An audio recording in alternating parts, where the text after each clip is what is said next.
Hey everyone, welcome to the channel and another biblio message from Spirit through the essential works of Descartes. Alright, I've already grabbed a couple dice to see what page we're going to get our message from today. Spirit, what writings do you have for the general collective at this time, for whom it'll resonate for? Whenever the time is divine, please and thank you. Alright. We have 6. I'm going to put that there. Oh, good. You can see it. Nice. And we have 4. 6 and 4 come to a 10. 10s are endings, which lead to new beginnings. Page 64. Got to be very careful with this old book. All right. Here we go. Meditations on First Philosophy. But how do I know that there is not something which is different from all the things I have just mentioned, which we haven't heard yet because it's on the previous page, and which cannot give rise to the slightest doubt? So that might be a message in there. Is there not some God or other being, by whatever name we call him, who has placed these thoughts in me? Yet why should we assume this? Perhaps I am capable of producing them myself. Is it not at least true, then, that I am something? But I have already denied that I have a body and senses. I am now perplexed, however, for what follows from this. Am I so bound with my body and my senses that I cannot exist without them? In persuading myself that there is nothing at all in the world, no sky, earth, minds, or bodies, have I not persuaded myself that I do not exist? No. For in persuading myself of something, I must exist. But what if there is an extremely powerful and cunning deceiver who is deliberately and constantly deceiving me? Again, there can be no doubt that if he is deceiving me, I exist. Let him deceive me as much as he can. He will never cause me to be nothing, as long as I am thinking that I am something. And so, after careful reflection, I must conclude that this proposition, I am, I exist, is necessarily true each time I state it or conceive it.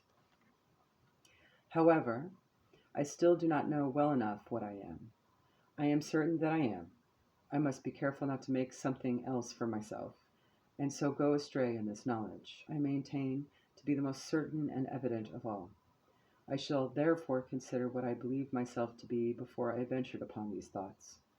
I shall reject all those beliefs which can be invalidated to any extent by the reasons I have cited, so that only what is certain and indubitable will remain. What then did I previously believe myself to be? A man, of course. But what is a man? Shall I say he is a rational animal? No, for I would then have to inquire what is meant by an animal, and by what rational. This one question would thus lead me to others still more difficult, and I have no time to waste on such subtleties. Instead, I shall dwell upon those things which spontaneously and naturally sprang up into my mind when I considered my own being. I considered myself first as having a face, hands, arms, and all the other parts of that structure which can be seen in a corpse, and which I called my body. I considered, furthermore, that I ate, walked, felt, and thought, and I referred all these actions to the soul. But either I did not stop to consider what the soul was, or else I imagined it to be something subtle, like kind of a wind, flame, or ether that was diffused through my grosser parts. As to the nature of body, I was not troubled by any doubts, for I thought I knew it quite distinctly, and if I had wished to describe the manner in which I then conceived it, I would have explained it as follows. By body, I understand whatever can be determined by a certain shape, be comprised in a certain location, and fill a space in such a way that any other body is excluded from it, whatever can be perceived by touch, sight, hearing, taste, or smell, and whatever can be moved in various ways, not by itself, but by something foreign to it which touches it.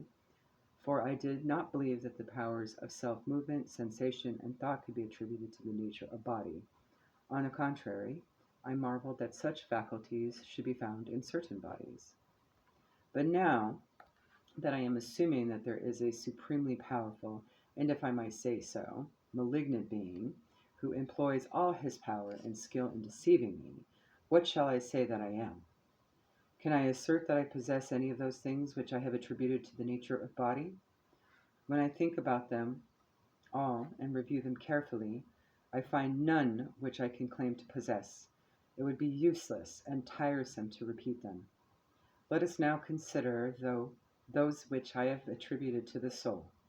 What of eating and walking, for example? If I have no body, I cannot eat or walk. Sensation? Nothing can be sensed without the body. And besides, in sleep, it has often seemed to me that I was sensing things which I later realized I had not sensed at all. Thought? Here I find what belongs to me. It alone cannot be separated from me. I am. I exist. That is certain. For how long?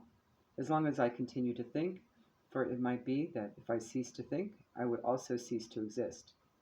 I am not admitting anything which is not necessarily true. I am therefore regarding myself only as a thinking thing. That is, a mind, soul, understanding, or reason, terms whose meaning has hitherto been unknown to me. I am then a real thing, one that truly exists. But what kind of thing? I have already said it, a thinking thing.